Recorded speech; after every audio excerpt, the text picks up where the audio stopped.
How goes the YouTube? Creepyreadings here. As always, the link to where I found the video will be in the description, along with the link to my channel.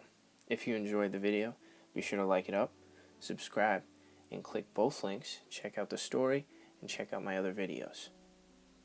But now, for the real reason you're here. Tonight's story. A cloth of mist draped over the promenade and enshrouded the red brick lift shaft in front of them. The glossed red doors to the entrance were locked. Bonnie shivered and flung her scarf end over her shoulder. The guy from Blackpool Civic Trust had said 7 o'clock. It was already 20 past. She felt Jez's glare almost melt the side of her face. This was your chuffing idea. I shouldn't be exposed to weather like this. Blackpool prom in February? Damn castles I can handle. But I can't feel my bloomin' feet, Vaughn. He blew into his cupped hands and stamped his feet theatrically. You'll be here. Stop moaning. She wondered where the Civic Trust guy was. He had seemed keen for Slightly Haunted to feature the cabin lift. He had contacted them. He would turn up surely. A burst of music came from Vonnie's bag. As she grabbed for her phone, she saw a man in a white shirt approach from across the road. Just a text.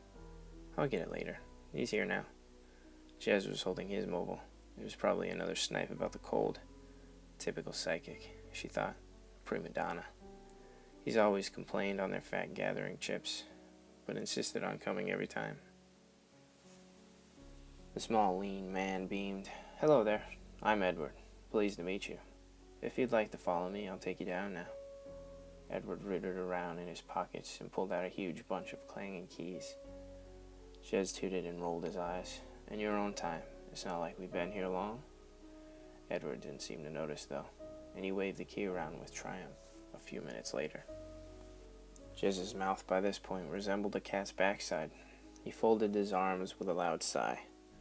Bonnie chuckled as Edward unlocked the door and swung it open. It creaked and scraped the floor. Jez lagged behind as they entered the windowless corridor.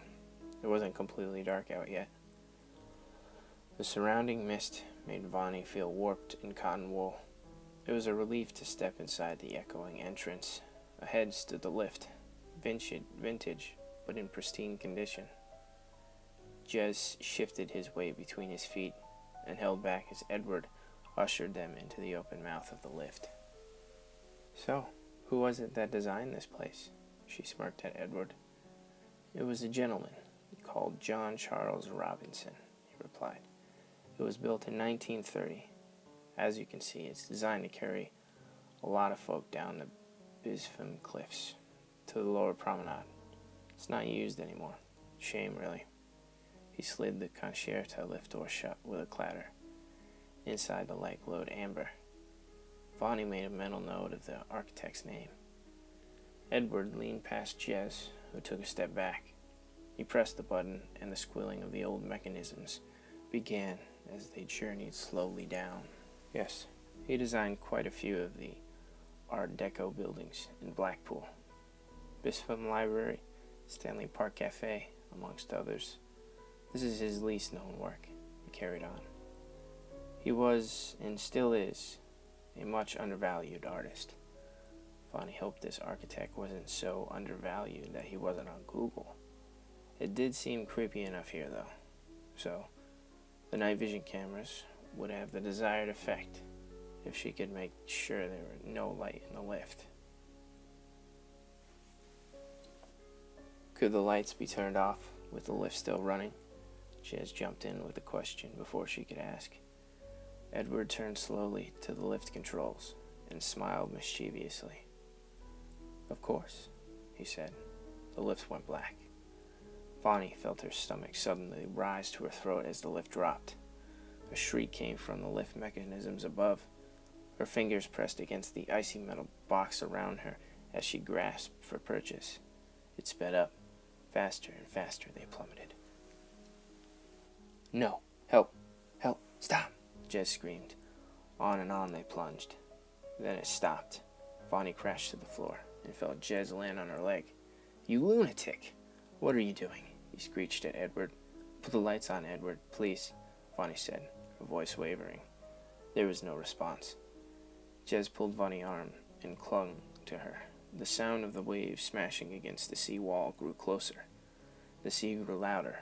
Vonnie felt the box begin to sway, as if engulfed in tide. The acoustics inside the metal casing sounded hollow, as if they were submerged. Jez shrieked and threw himself around the metal box, hammering the walls with his fist. Vonnie felt the cool wetness touch her foot.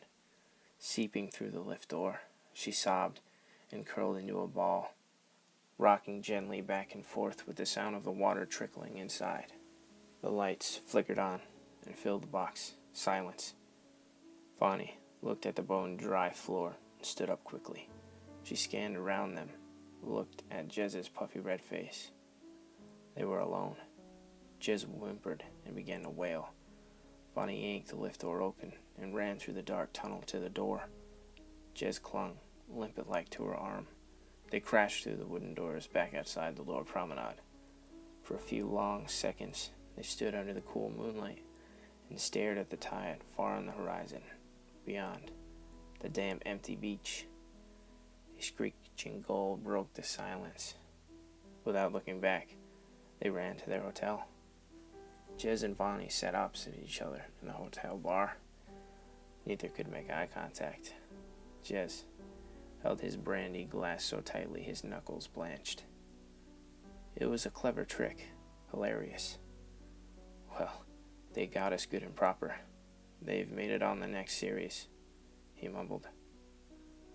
Vonnie threw her vodka down her throat in one action, and then thrust her phone in Jez's face.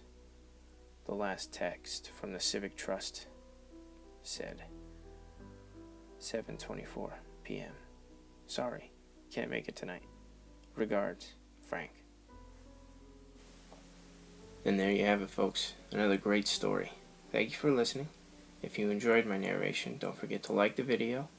And if you're feeling a little adventurous, go ahead and click the link in the description to check out my channel and maybe watch some of my other videos.